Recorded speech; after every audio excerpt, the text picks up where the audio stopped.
It was not death, for I stood up, and all the dead lie down.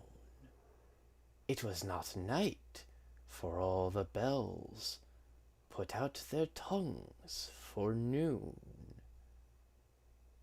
It was not frost, for on my flesh I felt siroccos crawl, nor fire, for just my marble feet could keep a chancel cool.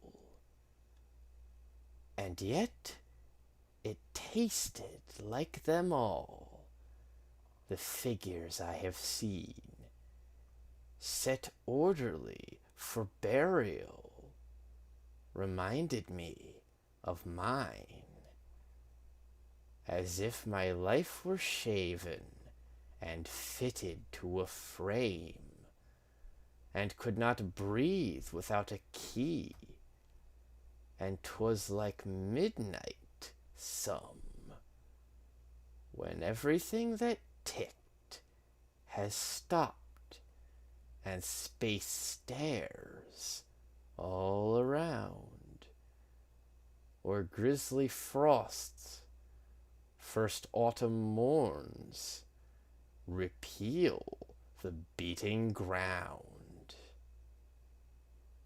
But most, like chaos, stopless, cool, without a chance or spar, or even a report of land to justify despair.